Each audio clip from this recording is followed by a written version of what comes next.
जय हिंद। नमस्कार साथियों, आप सभी लोगों का मोस्ट वेलकम है आज के इस नए क्लास में। साथियों, आज के इस क्लास में हम सभी लोग पढ़ने वाले हैं रेलवे ग्रुप डी एग्जाम 2025 के लिए मोस्ट इम्पोर्टेंट क्वेश्चन को। और ये सभी इम्पोर्टेंट क्वेश्चन आपके रेलवे ग्रुप डी के एग्जाम के लिए बेहद ही महत्वपूर्ण हैं। तो साथियों, आप सभी लोग जो इस क्लास को बिल्कुल अच्छी तरीके से लास्ट तक देखिएगा, जिससे कि आप जो इन सभी क्वेश्चन को अच्छी तरीके से याद कर पाएंगे और आप सभी लोग अपने रेलवे ग्रुप डी के एग्जाम में सभी क्वेश्चन को आसानी तरीके से बना पाएंगे। साथियों, ये सभी क्वेश्चन आपके साइंस के क्वेश्चन रहेंगे और ये सभी क्वेश्चन बिल्कुल आपके हार्ड लेवल का क्वेश्चन रहने वाले हैं। तो साथियों, हार्ड क्वेश्चन को आप लोग लेवल को देखकर इस क्लास को छोड़कर नहीं जाना है, आपको क्लास को अच्छी तरीके से देखना है लास्ट तक, जिससे कि आप जो है याद कर पाएंगे क्वेश्चन को। देखिए, हार्ड लेवल का ही क्वेश्चन आपके एग्जाम में सबसे ज़्यादा पूछा जाता है, यानी कि 10 ही क्वेश्चन ऐसे होते हैं जो कि बिल्कुल इजी पूछते हैं, बाकी 20 क्वेश्चन आपसे हार्ड क्वेश्चन पूछे जाएंगे। इसलिए हम आपको हार्ड भी क्वेश्चन रखे हैं इस क्लास में और बिल्कुल नॉर्मल भी क्वेश्चन है, इसलिए क्लास को बिल्कुल ध्यान से लास्ट तक देखिएगा। तो चलिए फिर क्लास को हम स्टार्ट करते हैं। उनसे पहले यदि आप इस चैनल पर पहली बार जुड़े होंगे तो आप सभी लोग इस चैनल को जो है सब्सक्राइब कर लीजिएगा और ऑल पे दबा कर जुड़ जाइएगा, जिससे कि जब भी कोई नई क्लास हो सबसे पहले इस क्लास का नोटिफिकेशन आपके पास जो है पहुंच सके। तो चलिए फिर क्लास को स्टार्ट करते हैं और आज का आप सभी लोग पहला नंबर क्वेश्चन पढ़ेंगे और आंसर भी लगाएंगे। यहाँ पे दिए गए हैं पहला नंबर प्रश्न कि किस रसायन की उपस्थिति के कारण मिर्च में तीखापन होता है। चलिए बताएंगे कि किस रसायन की उपस्थिति के कारण मिर्च में तीखापन होता है। तो यहाँ पे जो है पहले नंबर क्वेश्चन का सही जवाब क्या हो जाएगा साथियों? तो ये आपके कैप्सिन के कारण होते हैं। तो ऑप्शन यहाँ पे यदि आप बी लगा रहे हैं तो बिल्कुल ही सही जवाब है। चलिए अगला क्वेश्चन देखते हैं, 2 नंबर क्वेश्चन। 2 नंबर क्वेश्चन है कि मनुष्य में कुल कितनी पसलियाँ होती हैं। बताएंगे यहाँ पे मनुष्य में कुल कितनी पसलियाँ होती है। तो साथियों याद रखिएगा, मनुष्य में पसलियों की संख्या जो है यहाँ पे कितने हो जाएंगे, तो आप लोग बताइएगा। यह जो है 24 है। ऑप्शन यहाँ पे आप लोग का बी हो जाएंगे सही जवाब। चलिए अगला क्वेश्चन देखते हैं हम सब लोग। यहाँ पे 3 नंबर क्वेश्चन कि ठोस पदार्थ के तापमान में वृद्धि करने पर क्या होगा। बताइए आप सभी लोग कि ठोस पदार्थ के तापमान में वृद्धि करने पर क्या होगा। तो ठोस पदार्थ के तापमान में वृद्धि करने पर क्या होगा, तो आप लोग बताइएगा। गणों की गतिज ऊर्जा बढ़ जाएगी, यानी कि हमारा ऑप्शन डी यहाँ पे बिल्कुल ही सही जवाब दिए गए हैं। ऑप्शन यदि आप डी लगा रहे हैं तो बिल्कुल ही सही जवाब है आपका। अगला क्वेश्चन का भी आंसर लगाएंगे। यहाँ पे दिए गए हैं 4th नंबर क्वेश्चन कि हमारे शरीर में मस्तिष्क और मेरु रज्जु मिलकर किसका निर्माण करते हैं।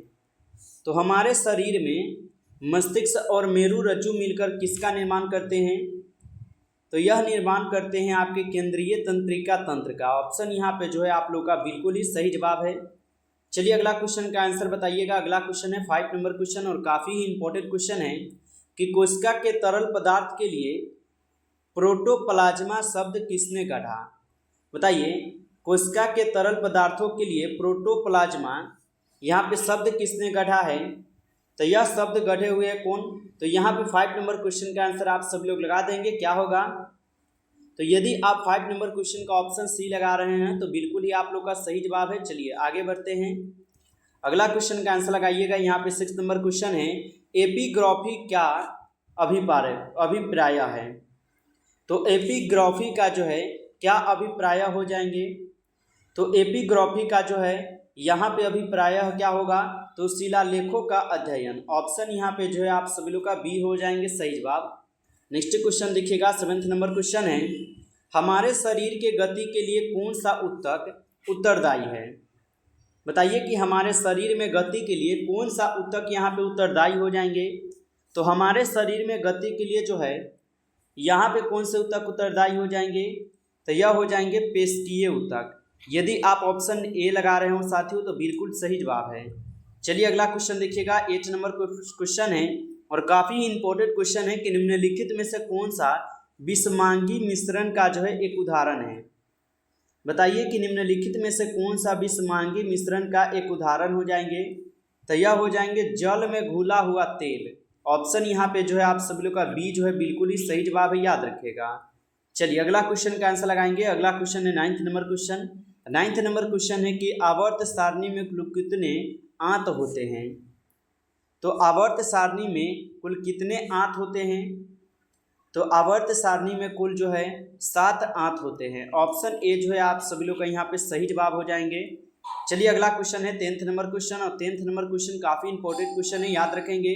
मनुष्य में हृदय 1 मिनट में औसतन कितनी बार जो है धड़कता है? साथियों ये बिल्कुल इजी क्वेश्चन है आपके लिए, बिल्कुल इजी से इजी बोल सकते हैं, हम आपको पहले ही बताए हैं। आपके एग्जाम में 10 क्वेश्चन बिल्कुल नॉर्मल पूछे जाते हैं और 20 क्वेश्चन का लेवल जो है हार्ड पूछे जाएंगे, ठीक ना, याद रखना। तो मनुष्य में हृदय 1 मिनट में औसतन कितनी बार धड़कता है? तो आपको पता है कि 1 मिनट में 72 बार जो है धड़कते हैं। चलिए अगला क्वेश्चन देखिएगा, सबसे भारी गैस निम्न में से कौन सी है? बताएंगे सबसे भारी गैस निम्न में से कौन सी है? ऑप्शन है ऑक्सीजन, नाइट्रोजन, कार्बन डाइऑक्साइड या रेडॉन हो जाएंगे। तो सबसे भारी गैस यहाँ पे जो है साथियों आपके रेडॉन हो जाएंगे। ऑप्शन डी कीजिएगा आप लोग सही जवाब। चलिए अगला क्वेश्चन है 12th नंबर क्वेश्चन है कि कौन सा विटामिन जल में घुलनशील नहीं है? यहाँ पे आपसे क्वेश्चन क्या पूछ रहा है साथियों कि कौन सा विटामिन जल में घुलनशील जो है नहीं है? तो यहाँ पे आपके जल में घुलनशील विटामिन ए नहीं है। ऑप्शन ए सी जो है आप सभी लोग यहाँ पे सही जवाब कीजिएगा। चलिए अगला क्वेश्चन देखते हैं हम सभी लोग। यहाँ पे 13 क्वेश्चन दिए गए हैं और 13 क्वेश्चन क्या है कि किस विटामिन की कमी से मुंह के कोने पर छाले और गैर त्वचा की फटने की समस्या होती है? बताइए कि किस विटामिन की कमी से मुंह के कानों पर छाले गौर त्वचा की फटने की जो है ना संभावनाएं होती है, समस्या होती है। तो ये विटामिन B12 की कमी के कारण होते हैं, विटामिन B2 के, ठीक है। तो ऑप्शन यहाँ पे क्या होगा? बी हो जाएगा सही जवाब। नेक्स्ट क्वेश्चन है, जब किसी वस्तु पर बल लगाया जाता है तो और वह गति में आ जाती है तो कौन सी ऊर्जा उत्पन्न होती है? तो जब किसी वस्तु पर बल लगाया जाता है और वह गति में आ जाती है तो कौन सी ऊर्जा यहाँ पे उत्पन्न होगा? तो यहाँ पे कौन सी ऊर्जा हो जाएगा? गतिज ऊर्जा, ठीक है। ऑप्शन सी कीजिएगा आप लोग सही जवाब। अगला क्वेश्चन है 15 क्वेश्चन, पारिस्थितिक तंत्र में सबसे प्रमुख उत्पादक क्षेत्र यहाँ पे उत्पादक कौन है? तो पारिस्थितिक तंत्र में सबसे महत्वपूर्ण यहाँ की सबसे प्रमुख बोल सकते हैं या सबसे महत्वपूर्ण उत्पादक कौन हो जाएंगे? तो यहाँ पे हो जाएंगे आपके कौन? हरित पौधे, ठीक है। ऑप्शन यहाँ पे आप लोग डी कीजिएगा सही जवाब। अगला क्वेश्चन देखिएगा आप सभी लोग, यहाँ पे 16 क्वेश्चन दिए गए हैं। 16 क्वेश्चन क्या आप सभी लोग का, दूध को दही में बदलने की कौन सा यहाँ पे सूक्ष्म जीव जिम्मेदार होता है? तो दूध को दही में बदलने के लिए कौन सा सूक्ष्म जीव यहाँ पे जिम्मेदार हो जाएंगे? तो याद रखिएगा लैक्टोबेसिस, ठीक है, लैक्टोबेलिस हो जाएंगे यहाँ पे सही जवाब। आप सभी लोग जो है याद रखेंगे। चलिए अगला क्वेश्चन देखते हैं हम सब लोग। यहाँ पे 17 क्वेश्चन है, विद्युत धारा की एसआई इकाई क्या होती है? ऑप्शन दिए गए हैं आपके वोल्ट, ओम, एम्पियर या वाट हो जाएंगे। तो विद्युत धारा की एसआई इकाई क्या होगा? तो विद्युत धारा की एसआई इकाई जो है एम्पियर होगा। ऑप्शन सी कीजिएगा आप लोग सही जवाब। चलिए अगला क्वेश्चन देखते हैं हम सब लोग। यहाँ पे 18 क्वेश्चन दिए गए हैं और 18 क्वेश्चन क्या है कि डीएनए और आरएनए में अंतर क्या है? बताएंगे डीएनए और आरएनए में अंतर क्या होता है? तो डीएनए और आरएनए में अंतर क्या है? तो डीएनए में थाइमीन होता है और आरएनए में यूरासिल होता है। तो ऑप्शन यहाँ पे हमारा बी जो है बिल्कुल ही सही जवाब दिए गए हैं, याद रखिएगा। चलिए अगला क्वेश्चन देखते हैं हम सब लोग। 19 क्वेश्चन है।